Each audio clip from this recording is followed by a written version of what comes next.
एक अमीर समाज की वैल्यूज अलग होती हैं, एक स्ट्रगलिंग मिडिल क्लास की वैल्यूज अलग होती हैं। बताइए आप जरा कैसे। स्ट्रगलिंग मिडिल क्लास में बच्चों को वैल्यू मिलती है कि आपको सबसे अच्छा होना है, क्योंकि सबसे अच्छा हुए बिना आप सर्वाइव कर नहीं पाएंगे, सेफ्टी नेट नहीं है। तो इंडिया में मिडिल क्लास के बच्चों पर इतना प्रेशर है कि भैया सबसे अच्छे, फर्स्ट आओ, टॉप करो, सबको हराओ, क्योंकि कुछ ही लोग शानदार जिंदगी जी पाएंगे फाइनेंशियली। अमेरिका में लगभग हर बच्चे को पता है कि ठीक ठाक जिंदगी मिल ही जाएगी। आदमी रेस तभी लगाता है जब उसको भागना हो, जब चल के काम चल रहा है तो कोई क्यों रेस लगाएगा। इसलिए अमेरिका में या विकसित देशों में जनरली आपको वो वैल्यू सिस्टम नहीं मिलेगा कि हमें सबको हरा देना है। उनके लिए वीकेंड के 2 दिन सबसे क्रूशियल होते हैं। वो 5वें दिन काम से भागते हैं ताकि 2 दिन कहीं दूर जाके छुट्टियां मना ले फैमिली के साथ, दोस्तों के साथ। उन 2 दिनों के लिए 5 दिन काम करते हैं, क्योंकि एक अमीर समाज तो वैसे ही सोचेगा ना, जब आपके पास सारी सुविधाएं हैं, सोशल सिक्योरिटी है, पैसा है, सम्मान है, सब कुछ है, आप क्यों रात दिन काम करना चाहेंगे? किसको हराएंगे? आपको मैक्सिमम क्या चाहिए? एक अच्छी कार चाहिए, वो आप वैसे ही कमा लेंगे, आपकी मंथली सैलरी में कार आ जाती है वहाँ पर। तो जब सारी सुविधाएं हैं, घर वहाँ यहाँ से बहुत सस्ते हैं। दिल्ली में घर खरीदना, इतने में आप अमेरिका में 6-7 घर खरीद सकते हैं, केवल कुछ इलाके छोड़ के। वहाँ घर खरीदना भी आसान है, कार खरीदना एकदम आसान है, सड़कें अच्छी हैं, तो आपको जो जो सपने हैं वो सब 2-3-4 महीने की सैलरी में पूरे हो जाते हैं। फिर किस बात की भाग दौड़ है? इसलिए अमेरिकी समाज के लोगों का वैल्यू सिस्टम अलग होना ही होना है। हाँ, जो भारत के लोग यहाँ से जाते हैं, क्योंकि उनके पास बहुत सारे बर्डन्स पहले से हैं, यहाँ पूरे ख़ानदान को ठीक करना है, तो वहाँ से पैसा कमा के, टैक्स चुका के फिर पैसा यहाँ भेजना है, उनका लाइफस्टाइल अपग्रेड करना है।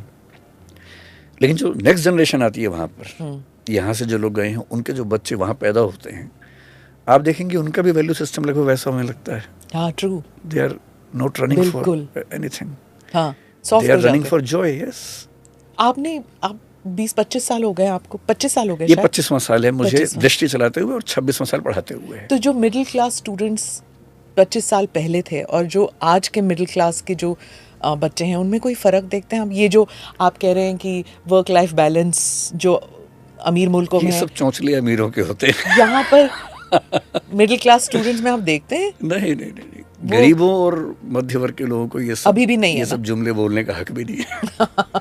देखिए, वर्क लाइफ बैलेंस एक एलीट कॉन्सेप्ट है जो कि अच्छा है, एक समय के बाद आना भी चाहिए दिमाग में। एक गरीब आदमी कैसे वर्क लाइफ बैलेंस करेगा? मिडिल क्लास का आदमी जिसके सपने बड़े हैं, अगर वो कहे कि मैं वीक में 5 दिन काम करूंगा, 8 घंटे ही काम करूंगा, 40 घंटे का वीक चाहिए, तो मिडिल क्लास में ही जिंदगी भर रहेगा। अगर आपके सपने बहुत छोटे हैं तो आप वर्क लाइफ बैलेंस मैनेज कर लीजिए। मैं तो एंटरप्रेन्योर हूँ, मैं तो वर्क को ही लाइफ मानता हूँ, इसलिए मुझे वर्क और लाइफ में इतना गैप नज़र नहीं आता। आपके कोई सैटरडे संडे नहीं है? मेरे सभी डे सैटरडे संडेज हैं, और सैटरडे संडेज भी मेरे वर्क डेज हैं, तो आई एंजॉय वर्किंग। तो अब क्योंकि मैं जिस लेवल पे हूँ, वहाँ मेरे लिए छुट्टी मैनेज करना बहुत मुश्किल नहीं है, मैं मैनेज कर सकता हूँ जी। लेकिन कम से कम 10-15 साल ऐसे थे जब छुट्टी नहीं मिलती थी मुझे। मैंने 7 डेज काम किया है, मेरे परिवार ने मेरा साथ दिया है, परिवार ने भी काम किया है साथ साथ, तो हमें कभी ऐसा लगा नहीं कि वर्क लाइफ बैलेंस बिगड़ गया हमारा।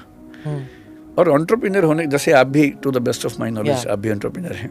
आई don't think I have had at least starting के 20-25 साल में मैंने कभी ना फोन ऑफ किया, ना not available on Saturday Sunday, ये कभी होता नहीं था। आई थिंक खैर ये तो हम अब भी नहीं करते हैं, अभी नहीं करते। That's true. तो मैं सैटरडे संडे को वो काम कर लेता हूँ जो ऑफिस के लोगों के साथ नहीं करना होता, क्योंकि वो छुट्टी पे होते हैं सब लोग, मैं नहीं होता हूँ छुट्टी पे। तो जब स्टूडेंट्स आपसे पूछते हैं वर्क लाइफ बैलेंस के बारे में, आप क्या कहते हैं? नहीं, मेरे स्टूडेंट्स कभी नहीं पूछते। नहीं, उन्होंने आज तक नहीं पूछा। हाँ, क्योंकि वो तो स्ट्रगल कर रहे हैं, तैयारी कर रहे हैं, उनको भी कहाँ इन सब। प्रोफाइल क्या होता है? Lower middle class, upper class, कौन आते हैं आपके पास? 3 साल पहले तक हम लोग सिर्फ हिंदी मीडियम में पढ़ा रहे थे, अब हम इंग्लिश में भी हैं। तो इंग्लिश मीडियम में मिडिल क्लास सबसे ज़्यादा है, अपर मिडिल थोड़ा सा है, लोअर क्लास कम है। सरप्राइजिंगली बहुत सारे ऐसे बच्चे आते हैं जिनके पेरेंट्स IAS हैं, सेक्रेटरी हैं, DGP हैं किसी स्टेट में, उनके बच्चे पढ़ते हैं। तो आजकल मैं उन पेरेंट्स से भी बात करता हूँ जो लोग खुद सिविल सर्वेंट्स रहे सीनियर लेवल पे। हिंदी मीडियम में ऐसे प्रोफाइल के बच्चे नहीं आते, वहाँ लोअर क्लास से मान लीजिए 10-20% कम से कम, लोअर मिडिल क्लास शायद 30-40%, 20-30% आप अपर मिडिल मान लीजिए। रेयरली कोई बच्चा अपर क्लास से आता होगा, बहुत कम। हालांकि आपकी एजुकेशन